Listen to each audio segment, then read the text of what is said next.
Hi there. Uh, Welcome. My name is Dr. Julia Osman. I'm the director of the Institute for the Humanities at Mississippi State University, and I'm very happy to welcome you to this interview I'm doing today with Dr. David Hoffman, who's going to be talking to us about the environment in this larger context of the pandemic. This is the second in a series of interviews that the Institute of Humanities is doing on the pandemic. We started off with talking to Dr. Courtney Thompson about the pandemic from a historical viewpoint. And in fact, on this coming Monday, Monday the 11th at 11 a.m., I'm going to be interviewing Dr. Maravaki, who is an assistant professor of political science on the 2020 election in this time of pandemic. So please look for our flyers on that, and please join us again on Monday. But right now, I'm very happy to introduce Dr. David Hoffman, who is an associate professor in the Anthropology department at Mississippi State University, and his specialty is environmental anthropology. So David, first of all, thank you so much for joining us. Can you tell us a little bit more about yourself and maybe a little bit more about what environmental anthropology is? Sure. First, I just want to say thank you to Dr. Osman and thank you to the Institute for Humanities for having me on and allowing me to talk to everybody out there in Facebook land and have an opportunity to talk about what I think is a very interesting subject. Environmental anthropology is I look at it as a place for people who, like myself, who are generalists, like everything and about human and environmental interactions, and couldn't really choose a subdiscipline in either the sciences or the humanities that would really fit everything that we wanted to do or allow us to be the generalists that we are. But writ large, anthropology is the study of humans in all our forms and across space and time. There's subdisciplines within anthropology, archaeologists and biological anthropologists and linguists, and then cultural anthropologists like myself. And so I work with living peoples. And environmental anthropology can sort of tangentially fit in those other subdisciplines, but really has a home in cultural anthropology. And writ large, again, the subject at hand is human-environment interaction. So how do human groups, our behaviors, the ways we think, and the multiplicity of the ways that we think and the structures that impact our societies, whether those be economies, politics, all these sort of things, how do they frame our environmental relationships? And also the other way around, right? The other part of that equation is how can we look at how the environment frames those other things, right? Frames possibilities and cuts off other possibilities. We have to be very careful of environmental determinism, but we'll avoid that. In other words, we're going to avoid sort of saying the environment makes these things the way they are in these cultures. But environmental anthropology has been a sub-discipline of cultural anthropology since at least 100 years, and has a lot of different iterations within it. Right? So there's environmental anthropologists. There are environmental anthropologists that focus on things like energy, the extractive industries and the impacts on local communities. Folks like myself that look at natural resources, conservation. There are folks who look at things like physical infrastructure and how does that impact environmental relations. So it can be anywhere from politics and economics to how different people think. So there's a number of environmental anthropologists that work with indigenous groups who look at literally their worldviews in fancy academic speak, their ontologies. How can we learn from people who really think the environment or think about human environment relations in we can't even really wrap our heads around because of our own Western upbringings and our own Western sort of ontologies, ways we think, and epistemologies, how we know what we think, how we measure things and understand things.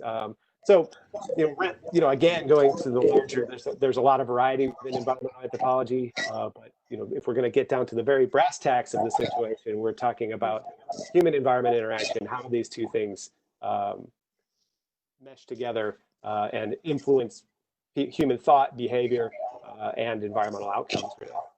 Wow. So have you seen these things change since the whole pandemic thing started? So just you living in Starkville, kind of, working from home and trying to go to the grocery store and driving around and living your life, have you noticed that, oh, wow, like people are now behaving very differently with the environment than they did before the pandemic started? I mean, have you just, has your very well trained brain been kind of like, ooh, look at that, look at that. Oh, that's a future dissertation right there. Well, that's a really interesting question.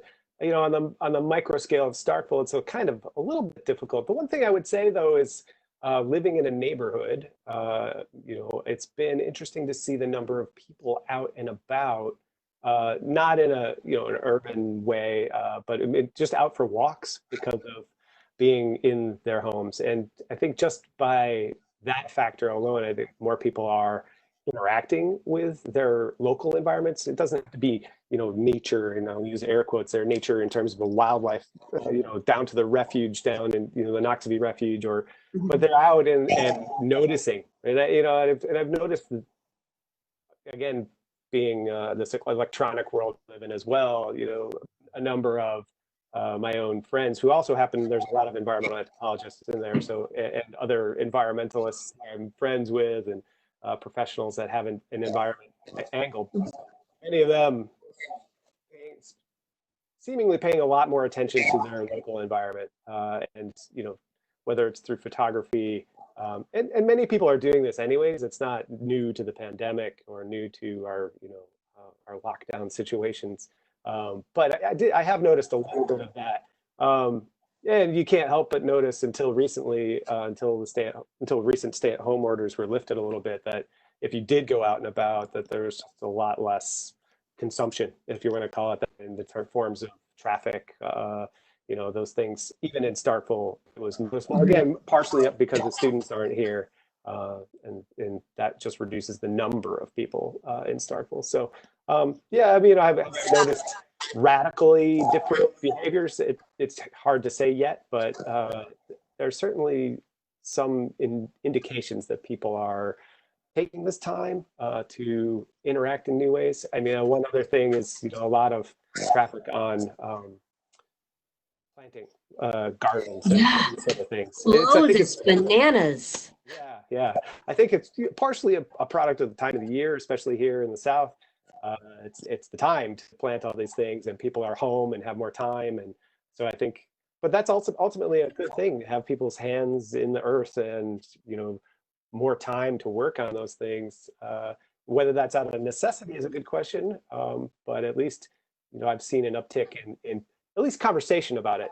People were probably Right. doing many of these things anyways, but just because we're, I think, on some levels, very desperate for social interaction, that we're posting the sort of things that normally we might not post about, like, hey, I planted these roses, or I've worked on Yeah. this vegetable bed. I finally put in the Right. raised bed that I wanted to. Right. Anyways. So this brings me to kind of the big question of this interview that I'm looking forward to you talking about, which is, if people are out gardening more, and if people are observing the earth in more detail, and if they're driving less, is the pandemic good for the earth? I've seen this cute meme on Facebook where it shows kind of Mother Earth, the globe with her lipstick on and like a face mask a little bit, and she's got her little feet, propped up, and it just says Mother Earth just needed time off from the kids. So is that true? I mean, is the pandemic then been good for the environment? Well, that is, it depends, is what the answer is. I mean, on some levels, I think we can most certainly see a respite, right? A sense of a period of decreased consumption, a period of decreased movement. All of these things um, have impacts on the environment. It's hard to say at this point whether we're really crossing a threshold and change in terms of our longer term impacts on the environment. So there are a number of short term things that that maybe are true. We can unpack a little bit. Um, Things like the conversation, the simple memes, again, those things that make us feel good. Memes are always simplification, so we got to be careful. Yeah. The rewilding of places, the animals returning because we're just not busy humans, in invading their spaces, or they're coming into urban spaces. This is a good question, whether that's actually true, and we can unpack that if you would like. There's definitely questions about climate change.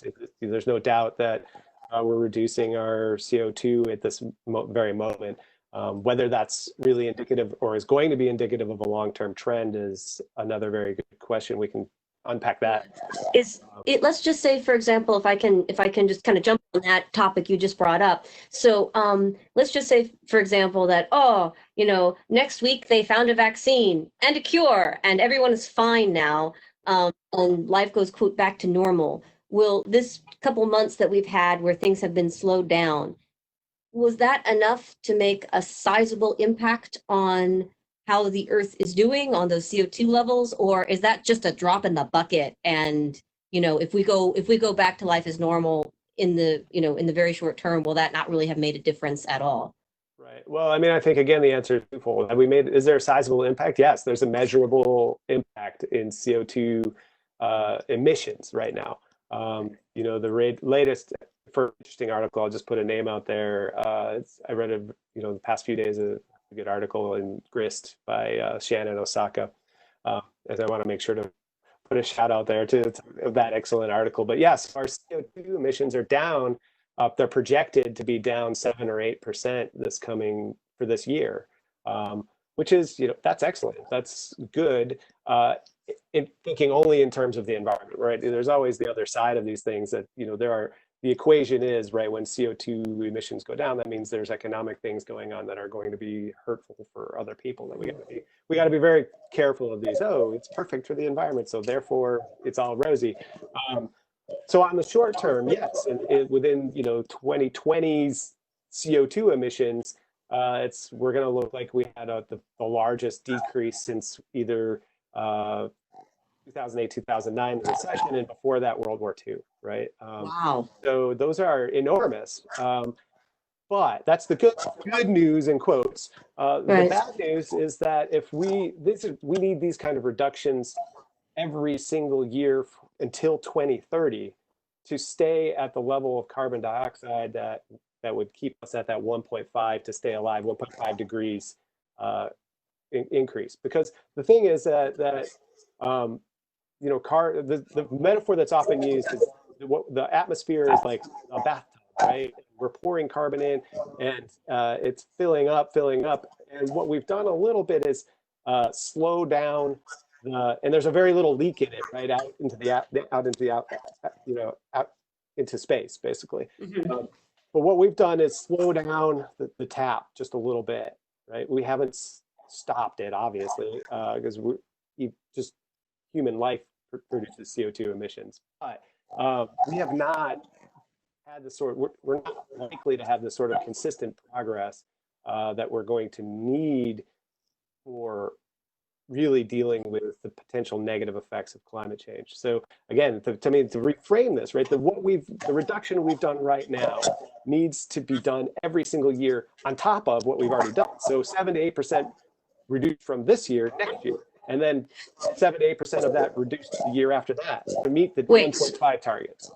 So because like right now I feel very homebound, and I was supposed to be doing all this traveling. None of my traveling is happening. I almost never leave Starkville.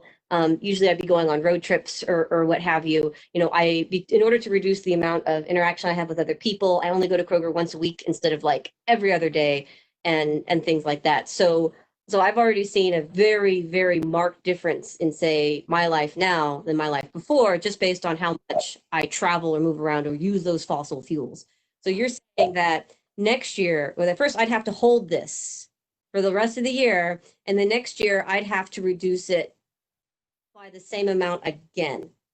Right. Well, making that marked difference that we. So I mean, I'm going to sort of make an intervention on a couple levels. One is that we tend to frame these, especially the carbon dioxide, the climate change, and most environmental issues through a very individualistic lens, right? So this is, and on some levels that makes sense. It's what we can observe, and we do our best. We're constantly preached to, think globally, think locally, act globally, the focus on individual consumption, while good, ignores the larger structural inputs. So in other words, my travel's been reduced, your travel's been reduced, but travel, car traffic is down 40, 50%, right? Plane traffic is down 90, 95%.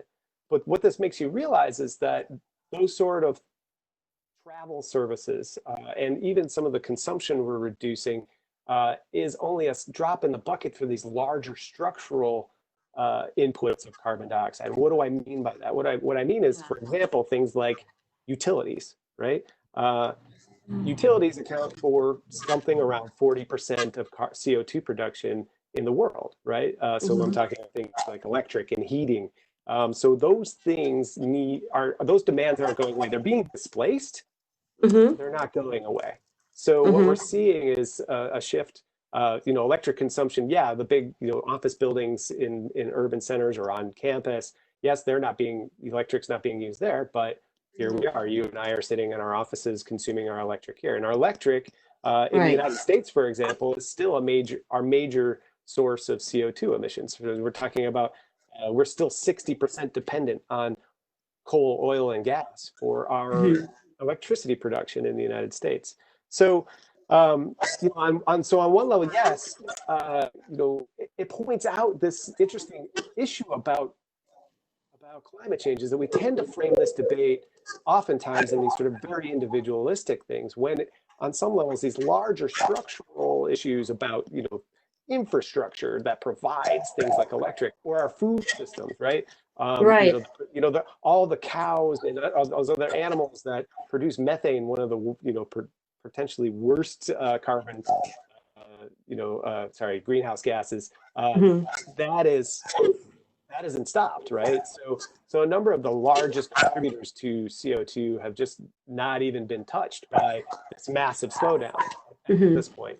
And going back to your question about, if we go back to what we've been doing, then we're going to be right back on the track and we won't be anywhere near getting at those targets of reduction of 7 or 8%. But the question is, where do we focus those? Do we focus those reductions on our individualistic behaviors, or do we focus them on the larger structural questions? Well, yeah. So, and I'm just kind of I'm looking at some of the comments that we're getting on Facebook, by the way. And if you are just joining us, thank you very much. I'm Dr. Julia Osmond from the Institute for the Humanities. I'm here with Dr. David Hoffman from the Department of Anthropology at Mississippi State University, and he's talking to us about the environment in the light of this current pandemic we're going through. And so there's a comment here that mentions that moving forward, a lot of people who usually have not worked remotely could work remotely. And this would reduce travel, and this would reduce in-person meetings and things like that. But since you just brought up utilities and the cost of utilities, is the fact that I'm not driving my car to campus and you're not driving your car to campus, or I'm not flying in a speaker from far away, is it so much better for the environment that we're doing this online? Because of course, my computer's using electricity, your computer's using electricity. The internet, I would imagine, while I'm an early modernist and I like to think of it as a special kind of magic, but I'm sure the internet actually costs something in terms of energy coming from somewhere doing something. So is the fact that we're not driving to work really a big help, or are we kind of making up for it, so to speak, by using all the utilities at home more, using the internet a lot more than maybe we used to, things like that? These are, really excellent questions, that I wish I had the absolute answer to. We'll have to do some, environmental accounting to figure out whether that is true or not. But I mean, I think the things we need to think systemically about this. So you've started that systemic thinking. Okay, I'm reducing on this side in terms of my consumption and the consumption that we normally do in our work lives. Moving back to working remotely, we're not driving as much. Yeah, these are positive things for certain environmental impacts, especially thinking about pollution, air pollution. Absolutely. On the flip side, you're right. We tend to think of the internet as this magical place. The cloud exists out there, like it just exists, right? Where all this information is stored, right? Facebook is storing this right now. And not only do they store it in one place, but they store it in multiple places. So they store it on servers that are a huge, enormous consumer of electricity. To companies like Google and Facebook, to their credit, many of them have been focusing on how to, not only reduce the consumption of energy that's in their interest to cut their bottom lines and for their environmental benefits, but also to think about their environmental impact in general. Servers and all these places where we store electronic media, even your reply all email, to stay someplace. It's physically located on a server someplace, and those things actually are enormous consumers of energy because they have to remain cool. That's the one thing you can't, because they get hot. You can put on your computer, they get really hot, so they have to be cool. The rooms that have to have fans, they have to be cooled down. So you can imagine stacks and stacks of these servers in these warehouses. Then you got warehouses that need to hold them. So again, there are certainly environmental impacts on that other side of not having us commute, right? Right. So again, I don't have all the data in front of me to say, oh well, we're on a good path or a bad path. Right now, we're shifting. The interesting, going back to your question of this would be a great dissertation study for somebody that does sort of that level, environmental accounting, you would call it, energy accounting, to look at, okay, we're reducing over here and changing how we do things this way, but does it get us a net positive, or just kind of keep us flat, or is it actually a negative? I don't really have the answers other than find a definitive answer on that. I think we have to think systemically about all the different changes that could come from that. So. Okay, well, thank you. Oh, go ahead. No, I'm done. Thanks. Okay. Well, we have a question here from Lynn Hoffman. He says, what will working from home do to interpersonal relationships that some businesses thrive on? Oh, wow. Yeah, there's another big question. Yeah. That's my Aunt Lynn, always coming up with a really good question. She's done that my whole entire life. So I'm surprised it wasn't what is my favorite part of being an environmental anthropologist. But anyways. I'm going to ask you that one later. Okay. No, so that's a really great question. I think talking again about potential research dissertations, people in the business school for certain should be looking at, what this means. Even thinking about academia in terms of our models of, I was reading a really good article, I don't have the source in front of me, in the Atlantic the other day about what this means for universities, that the whole point is to intentionally clash people together in different perspectives, and how can we do that moving forward. So I think organizational cultures absolutely, this is going to have an impact that is cultural in nature. So there's actually a subfield of business anthropology. My department head, Dr. Ilhan, he works in the world of business anthropology, and looking at precisely at internet communication technologies in the developing world. I think some things are going to be facilitated by this. Some ways of getting together. It's silly. I'm sure for many of us, we've been on lots of these WebEx things, and one thing, or Zoom, or all these other platforms. And the one thing that I've kind of enjoyed about it is seeing people's home lives a little bit. That you don't necessarily get in the work environment. You talk work, you might say, oh, I've got kids, but I was thinking about when I met with my class, half of them brought out their pets. And you just get to see a side of them that you don't necessarily see when you're in a business. You're sort of in that sort of front stage, backstage thinking in sort of social science. When you're in that front stage at the business world, you're presenting your put together self, the image you want to portray. And when we go to that backstage environment, sometimes we get to see a little bit of, oh, look at that clutter over Dr. Hoffman's shoulder. Like, what is he doing in there? What kind of house does this person live in? And it's just, you learn more about people. So, that's a really good question about how business culture is going to shift. I can only speculate that it has already. And when we go back to new modes, I think people will be using more of these technologies. They've realized how convenient they are. And that might affect commuting. It's going to affect our living patterns, our socialization. How do we, work together?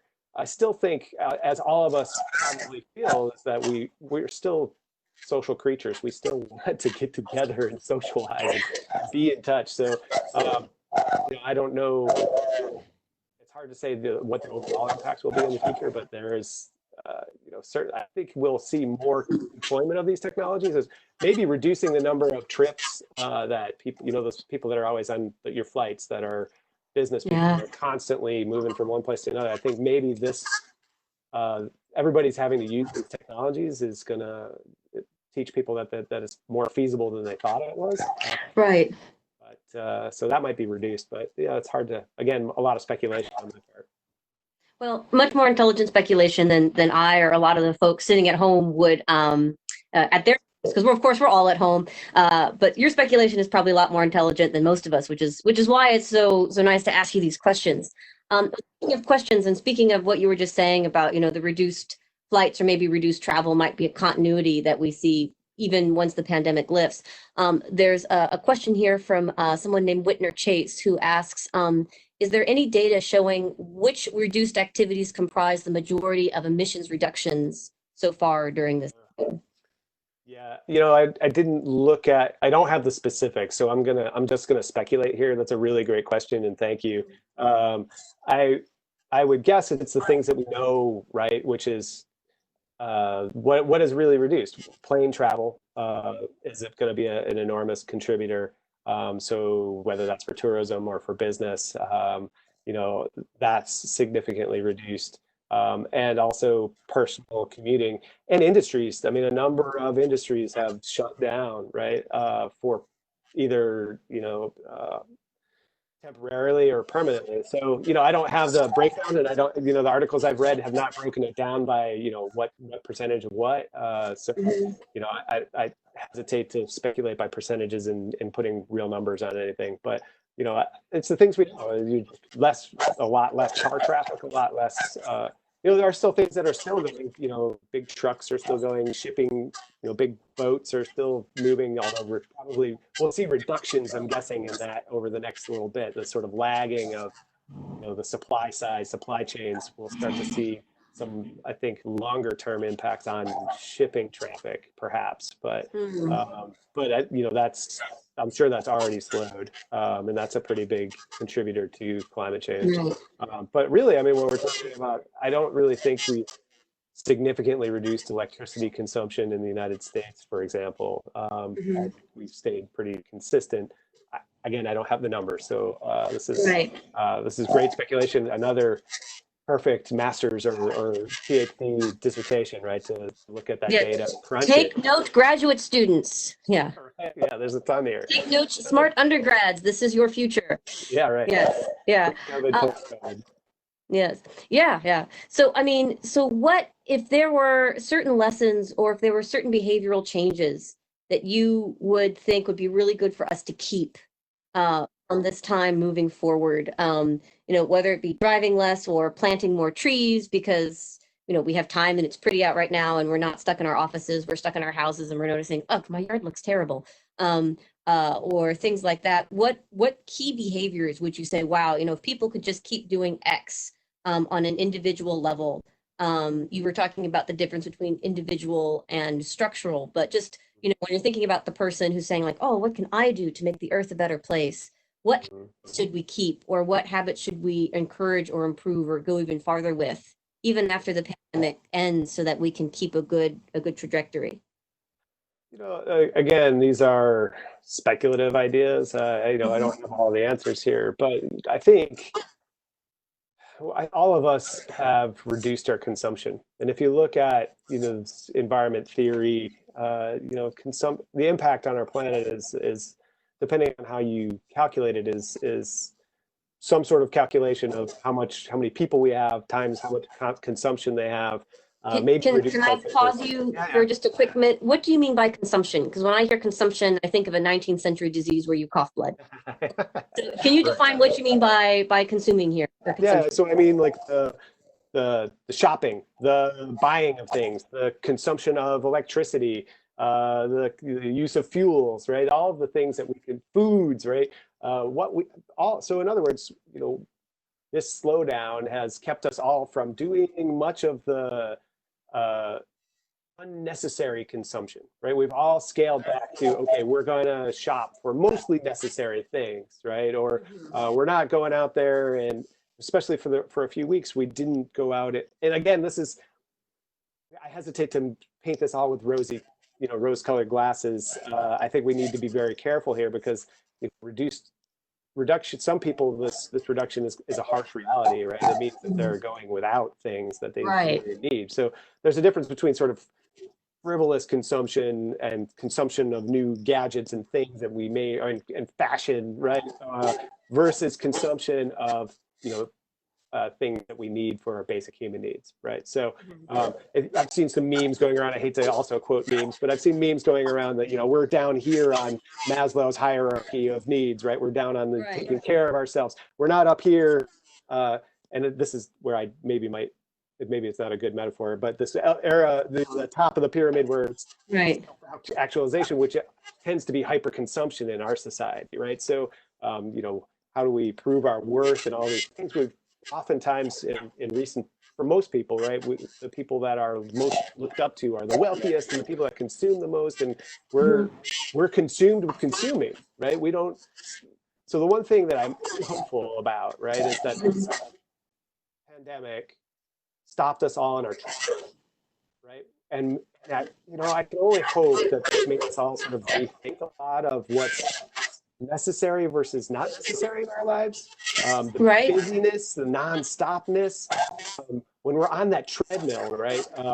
There's a great video out there. It's a little dated now, but it's called The Story of Stuff, and it's got this whole, this treadmill of production that we're on, right? This treadmill of just running to be able to, get home and watch TV, and we work, and we work more, and we get home to watch TV to have ads and tell us to buy this thing that makes our life better, and then but we're exhausted, but we buy this stuff and that makes us feel better, but then we see new things. And I feel like, this little break perhaps has allowed many of us to think about this, what we actually need to have. And it'll restructure consumption patterns. On the other side, it's also pointed out a lot of flaws and problems in our systems. I'm sure there's people that are better experts at this than or have more expertise than me, but food systems, there's egregious problems with our food systems right now in terms of farmers in California and Florida plowing under perfectly good crops because you can't get them to market because the market's the restaurants, right? So if we're not going to restaurants, the restaurants are, all that whole supply chain has been focused on getting to big buyers or big chain restaurants, and those people obviously aren't serving as many people or anybody, so then we have all this food, but readjusting those supply chains to get them to people that suddenly don't have any food. They haven't been able to do that, and instead, to avoid pests and problems in their fields, farmers are just plowing under perfectly good vegetables, and so it's a problem. Yeah, and this gets to another question that's come up on our Facebook comments. By the way, everyone, if you're just joining us, I'm Dr. Julia Osmond from the Institute for the Humanities. I'm talking to David Hoffman, who is an environmental anthropologist at Mississippi State University. We're taking your questions right now, so if you do have questions, please don't be shy and do write them in the comment section underneath this interview that you're seeing on Facebook, and we'll do our best to get to them. So you were just talking about, how, in some ways, yes, it's great that if we're consuming less, but then that also can be harmful in other ways. And Deborah Lee has asked you a question. She says, when so much of our GDP is based on consumption, does this have a major impact on our economic system? And I don't know to what degree you can speculate, perhaps, of this relationship between, the environment and preserving the environment and reducing certain things at a certain rate to, preserve the planet we live on, versus the fact that, well, we're kind of stuck, I would almost say, in an economic system that requires us to consume. I mean, I've been doing my part and visiting small businesses, and that's good. Because usually I would consider getting, a 100 Years War latte at Strange Brew to be a ridiculous expense and quite the luxury, but now I'm like, no, I'm doing this my part. Right. It's kind of nice when you can, shop and feel good about it. But anyway, so can you tell us more about this relationship between the environment and this economic system? I mean, will it take massive structural change in the way we think about our economy in the United States to make a meaningful change in the environment that doesn't hurt so many people? Yeah, I mean, that's a really great question. Thanks, Deborah Lee, for throwing that out to me. First, I'm going to preface this by saying I'm not an economist. So any economists out there, I apologize. But yes, I mean, our economy has been largely driven by consumption, right? That's what our economy has been driven by and based upon for a number of years. We still are producing a number of goods as well. But I would put out there, GDP. This is one of those essential questions in the study of sustainability, in the study of human environment interaction in the sort of contemporary world, is what are we trying to achieve with our economy, right? Is our economy about growth and constant growth, right? This is one of the main critiques of the early sustainability thinking, right? When we were in the late 80s, early 90s, the idea of sustainability about conserving resources was largely hijacked by the international economic system, capitalism, if you want to call it that, to focus on the consistent growth, right? The sustained growth. And that on some levels contradicts other notions within the environment literature that's saying, look, we live on a finite planet with finite resources. We can't continue to consume. So yes, let's have an impact on our GDP. Yes, because we focused on consumption, and we measure our economic well-being through that production, right? That throughput, if you want to think of it that way. On the other level, right, there's also a lot of literature out there. I just went over some of this in my international development class. How can we think about development in different ways, right? So rather than just about being able to consume and having the same number of consumer goods and reaching this high consumption society, could we have a GDP or this rethinking of GDP to something like gross national happiness, right? What Bhutan did. Again, there's a lot of critiques of that, but it is a significant shift in the way we think about what's important. Right? Is it important that we're all consuming, and driving ourselves to work more and more to try and satisfy ourselves with things? Or is it better for us to have our basic needs met in more effective ways? And again, I don't want to get into too much of controversial, politics here. The questions of inequality, right? Who's consuming the most, and globally as well. These are really important questions for us to consider as environmental anthropologists. If we're consuming, consumes a vast majority of resources, right? Right. So, that we produce vast majority. Well, per capita, we produce the vast majority of carbon dioxide, not the most overall, but most per capita. So that's a really great question about, yes, this could, have an impact on our GDP. Is GDP, my question back is GDP the right measure? And if we change this pandemic is perhaps opening up opportunities for us to rethink, what it is we want to get out of our development. What is development? What are the measures of a successful society? Is GDP really the right one we want to use? I don't know. That's a great question.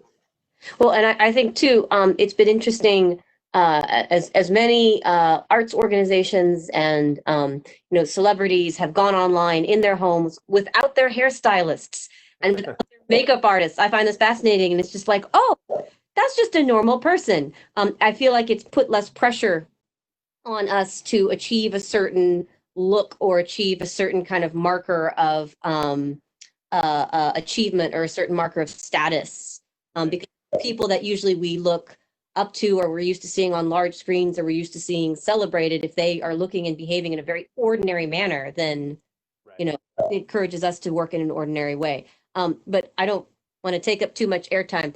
We have a fourth question that's come in. This is a question.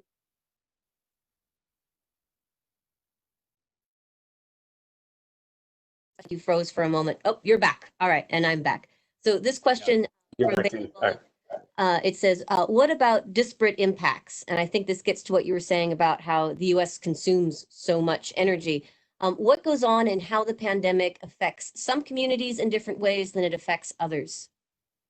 That's a really great question. Thank you, Bailey, former student of mine. Right. So, yeah, that's a really good question. I was actually watching just yesterday an interesting question, a panel discussion, much like this one, by a number of climate justice advocates. So people who work in what they call EJ or environmental justice communities, right? So these are largely communities of color or poor communities that face the most or heaviest impacts from in our our normal pre-COVID normal would have faced the impacts of our consumptive societies. So another and Mhm. the emissions from oil and gas, the emissions from the factories, from uh, all sorts of environmental impacts, from our industries, our wastes. That's another huge. So yeah, I mean, I think there's a number of disparate impacts that this panel was talking about how EJ communities are also the same communities that are having the highest impacts from COVID, right? And again, Right. that's related to questions of race, ethnicity, and inequalities that exist within our society, in our global society, right? I think we can scale this to the United States, or we can look globally as well. So they were talking about these are because of their EJ realities, in other words, oftentimes having pollution, suffering health impacts, then guess Right. what? They're also very vulnerable. And guess what? They're oftentimes the reason they're forced to live in these communities. Many people would be like, well, just move, right? Well, they can't just move, right? Mhm. They're often poor. That's the place where they have work, right? And then Right. they also are the same type of people who are required workers, right? So they're not going to get they're not, I'll just put it, privileged like Mhm. myself and yourself, Right. able to move our scholarly work to a cubbyhole office and continue to be productive, right? These folks Mhm. are going to be out and exposed. So it was a really, you not surprising to me, somebody who looks at this sort of information in general, but something to really keep our minds on about the people who are the most vulnerable, remain the most vulnerable, will be most, and also very vulnerable. Some of those industries, let's just say things like oil refineries, Right. electric production, which are, these things are still continuing. And a number of them were talking about their concerns about recent rollbacks in the United States of temporary rollbacks. This is what they've been couched as. So the EPA during the pandemic has given carte blanche to polluters to pollute and not have to keep track of their Oh, pollution. wow. And that's just at least uh, rhetoric from the administration, it's a temporary measure Hmm. because these companies are having trouble Right. complying. There's compliance, right? They're needing to, they do a lot of our industries over the last 30, 40 years have moved away from federal compliance and federal measurement to self measurement, right? But they still Mhm. need to report. Right. And what these recent rollbacks during the pandemic have been allowing them to be lax or not having non-existent reporting. And these EJ Mhm. activists, while acknowledging that, at least in rhetoric, this is temporary, it opens up a door for the biggest polluters to be able to continue, maybe have this become the new normal, right? Where they don't have Right. to report these sort of things. And again, I don't know. I understand the need to, everything's been shuffled by this pandemic. And Hmm. I understand the need to be understanding, like we all had to be understanding with our students. It's a new reality. We're all adjusting. But their concern was, right, yeah, we need to be careful of this. And then going back to, Bailey's original question, right, I think I was trying to say this multiple times, is we have to be really careful about, yes, this is good for the environment, right? From a very Western wealthy, Yeah. meme-centric, Yeah. Facebook land, it looks great, or Instagram, or whatever that people are on. But then the reality is that those differential impacts can be we're living fairly comfortably through this crisis. Many people are not, and when Hmm. we see economic downturns, going back to Deborah's question about GDP, Hmm. uh, it becomes a lot more fraught. It's not very easy to answer that. Right. But yeah, these are oftentimes, we got to be really conscious of that. Right. Oh, good, we're rewilding. I want to come back to that one in a second. We're rewilding the cities. Hmm. Yeah, that's great, but that also means that we're not paying attention to poor and homeless people who are really struggling in an economy where there's not jobs, right? Right. Tourism economies. That's another thing that we need to touch on at some point in the So development. since you're there at tourism economy, if I can just kind of jump on that, because this conversation in some ways is giving me a lot of hope because as a French historian, I rely on flying. I guess I would be open to taking a boat, but flying is so much faster. Flying regularly to France, and involving a good bit of travel and a good bit of usage of resources just to kind of do what I would consider to be my job. And in this current environment, I've been being like, wow, look at me. I planted a tree this week and I only drove my car once. Yay, me. I'm saving the environment. Where, as a matter of fact, you're pointing out that, look, upper middle class privileged people, this is not a thing that's just about you, that like, yay, that was good for you, or maybe that was good for your tiny corner, but that could have been bad for all these people over here. And there are these much larger, things going on besides your backyard that could be positive or very negative for where we are. So it makes me think that, oh, maybe I can go back to France someday, and there can be other ways that the environment is safe. So ecotourism. So how is this pandemic affecting those tourist industries or those industries that rely on people regularly traveling and enjoying, what there is to visit or what there is to see, or enjoying the beaches or enjoying the wildlife? Right. So I guess, I mean, again, like most things, this is sort of it's a double-edged sword, right? On some levels, the most trafficked places, those mass tourism situations, I'm thinking of the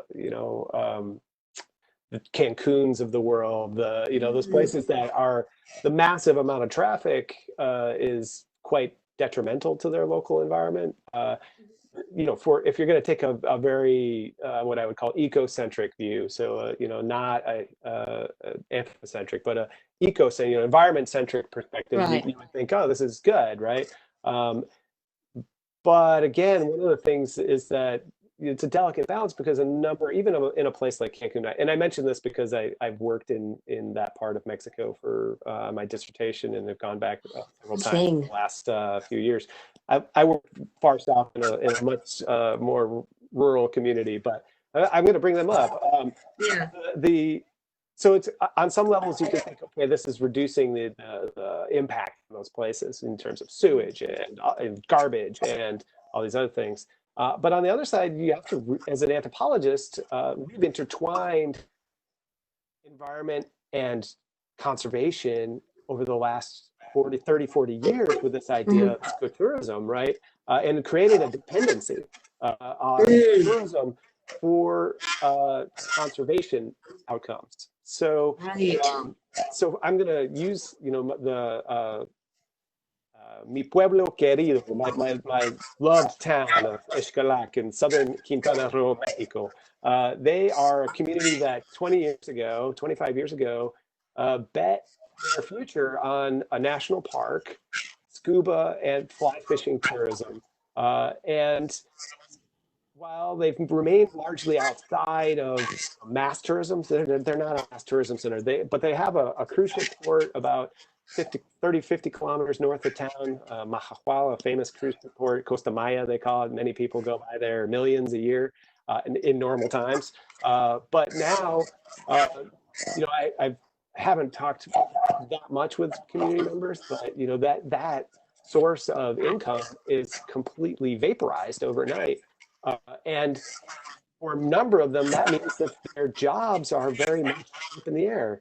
You know, I'm thinking about, you know, one of my, you know, informants is, you know, is a fly fishing captain, a great person, one of the leaders in the community, and a number of them work in guiding for scuba and, you know, just tours in general. And now that people aren't there, you know, what do? They can probably survive. They're used to surviving ups and downs, but if this is consistent over time, then you know that their need for food is not going to disappear. Their need to support themselves is not going to disappear. So the question becomes whether they go. Oop, You're back. You're good.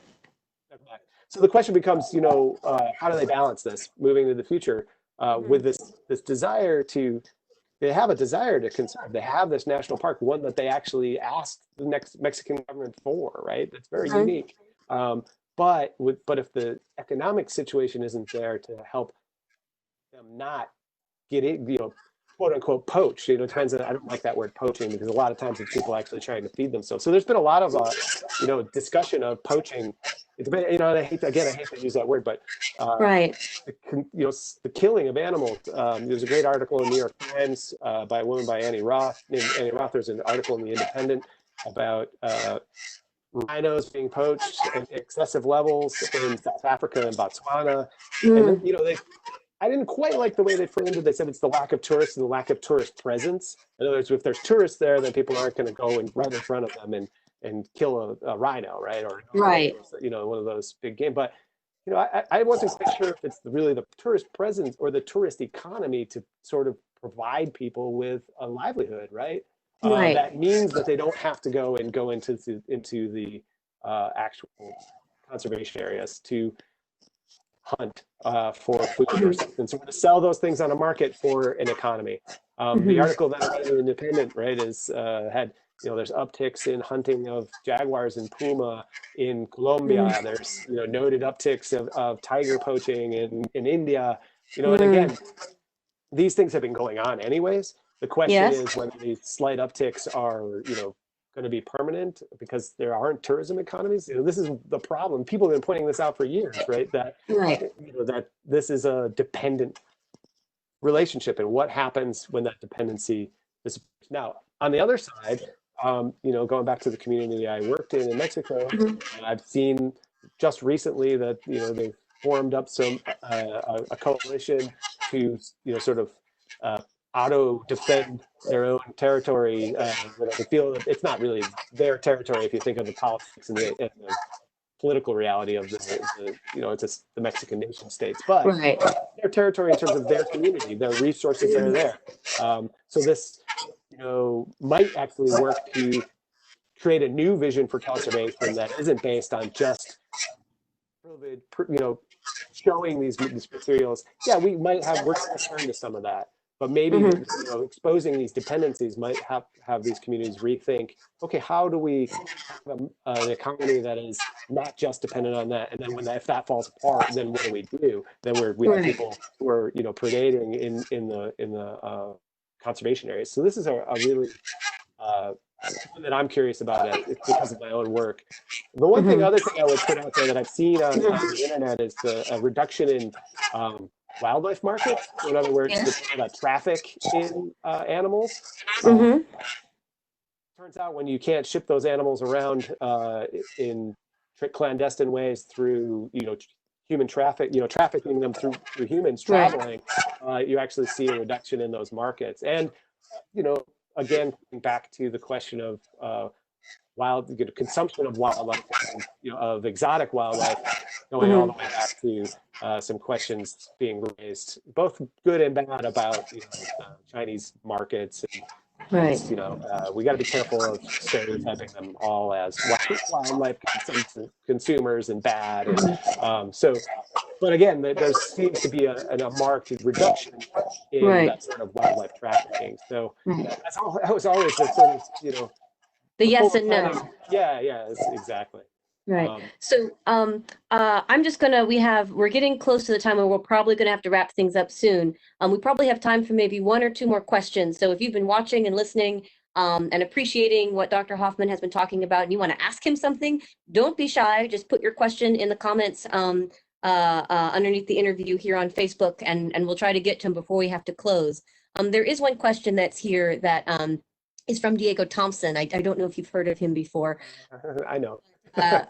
He's asked a question that ties very much into what you were just saying about these kind of places that are reliant on tourist economies, which is, he says, are there things communities and governments can learn from this crisis that could help us cope with climate change writ large? You were just talking, I've been focusing very much on kind of like me, what can I do, or what can my neighbor do, or what am I supposed to be doing here? And Diego's kind of asking this question about larger governments, global communities. What are these large structural changes that can happen that will help us? Sure. Well, I mean, that's an excellent question that we could debate. Thanks, Diego, for that question. Hopefully we'll be able to debate it in person one of these days soon. But yeah, I mean, I think I want to come back to your sort of local. This is something I'm trying to think positively here. Right. I think all of our rethinking of consumption, rethinking of, and maybe forced, Right. I'm thinking about, in particular, our food system right now becoming less reliable, and then therefore needing more people locally to work, to supply vegetables, to supply meats, and to supply the sort of things that we need. I'm somewhat hopeful that people are going to focus on how do we address these things communally, right, rather than dependent on these global supply chains.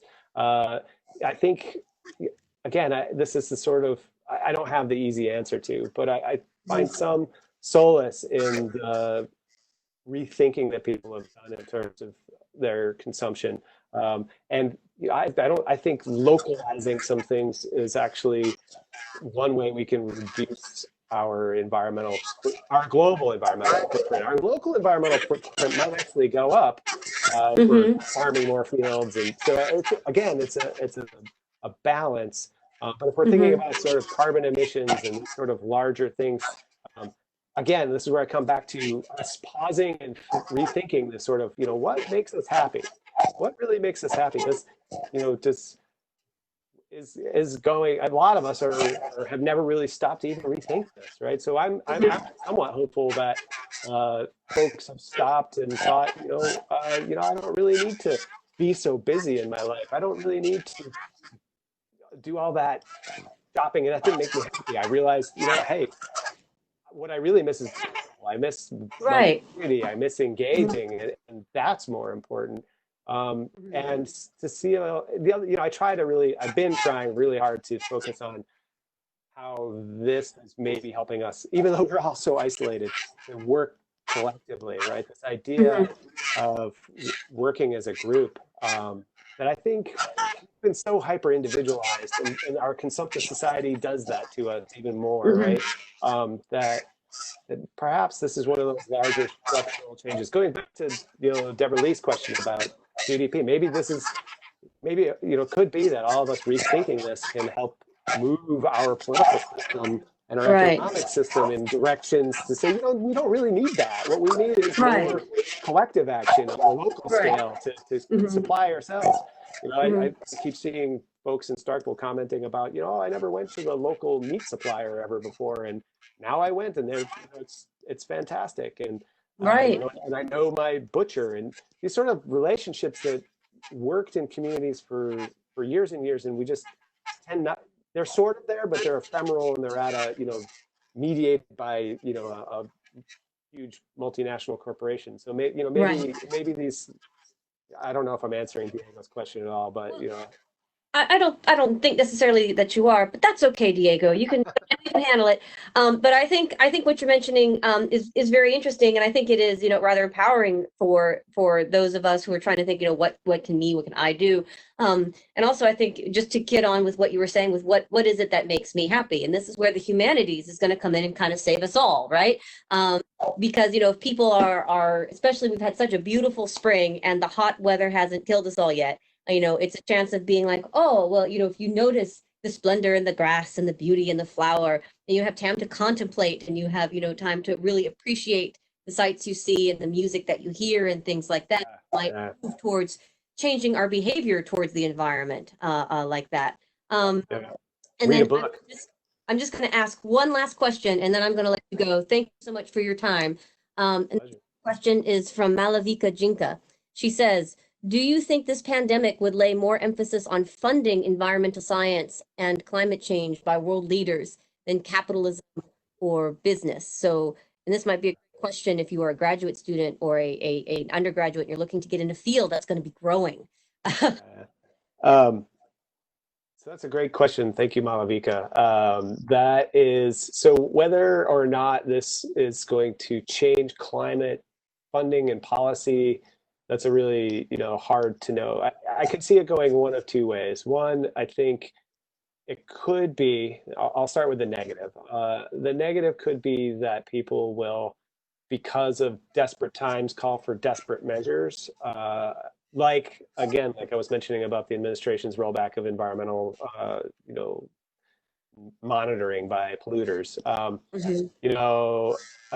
And this has been, if we look back historically in terms of the um, debates around climate change politically at the international level, the questions of who should be taking on the responsibility, right? We're oftentimes thrown around. Okay, well, you developed, and United States, you're developed, Europe, you're developed, and you went through. So you're responsible. You should take care of it. And the developed world looked at the developing world and said, hey, look, you're the ones that are growing crazy and in terms of population, and your consumption curves are going up, and so it's you that we need to be reined in.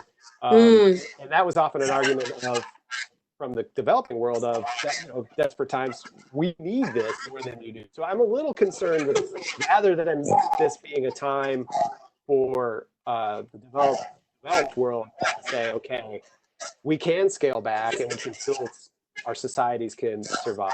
I can see that the powers that be would be very interested in returning to, or even ramping up a normal to make up for lost time. Yeah. And couching that in the very sort of questions, go back to Deborah Lee's question about GDP, right?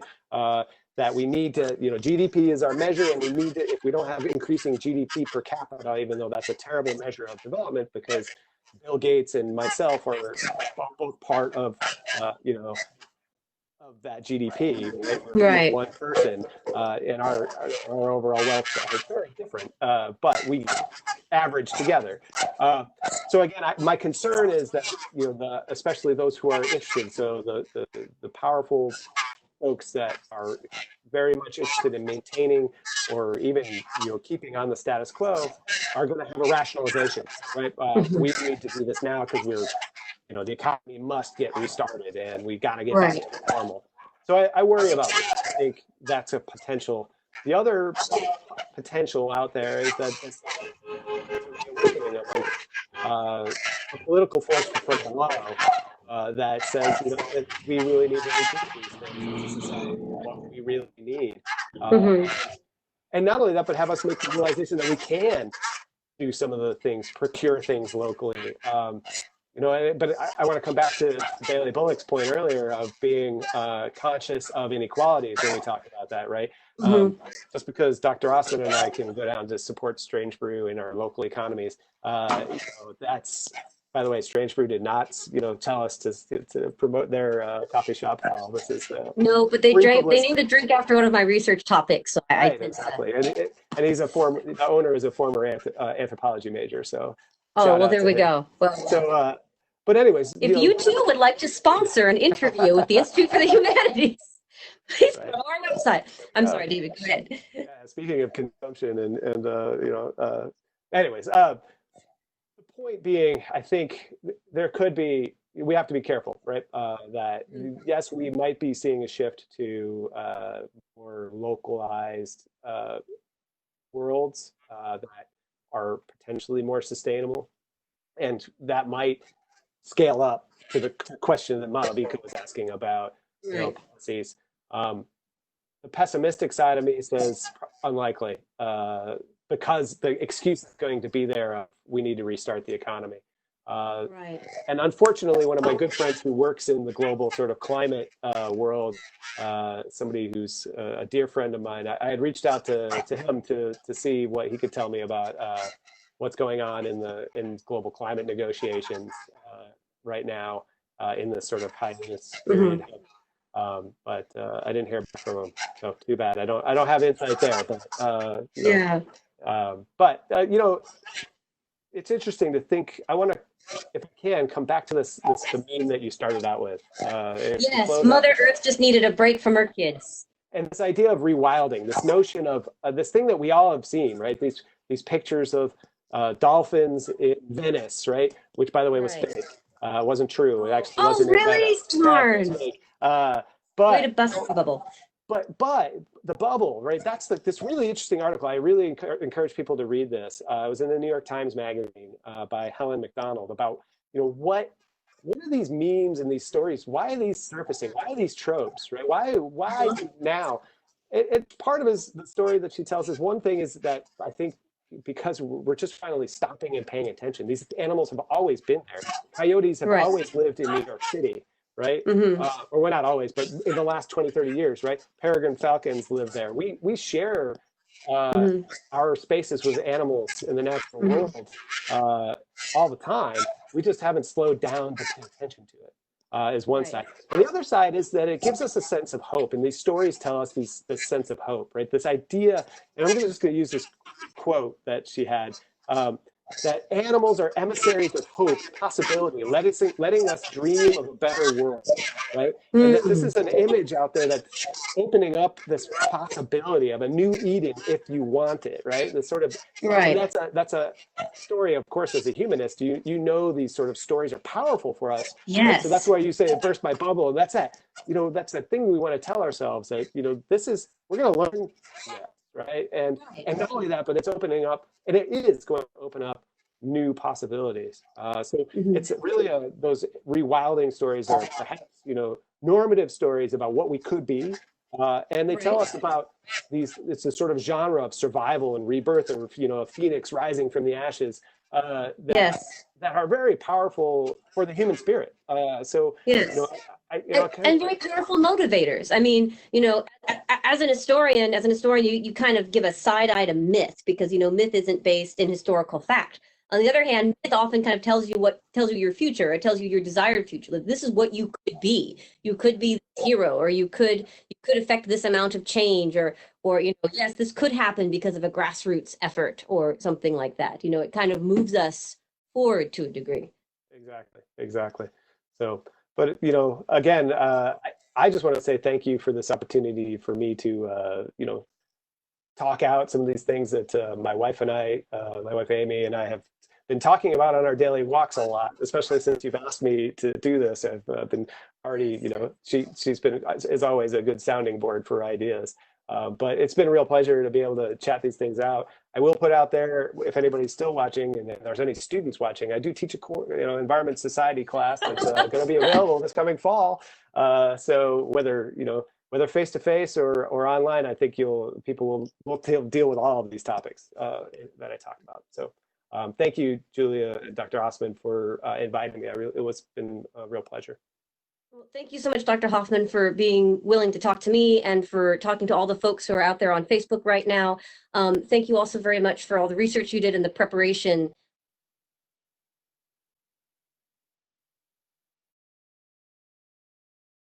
I just like to remind everyone before we close that the Institute for the Humanities will be having another interview on Monday, May 11th at 11 a.m. with Dr. Miravaki, a political scientist who will be talking about the pandemic and the 2020 election. So do come back again for that. And David, once more, thank you so much for joining us today. It was a real pleasure to talk to you. And I'm now going to go on that walk outside, and I'm going to go outside and I'm going to appreciate the environment and probably a beverage on the way. So thank you again, David. I really appreciate Excellent. My pleasure. Thank you. it. All right. Bye-bye. Bye-bye. Take care. Take care.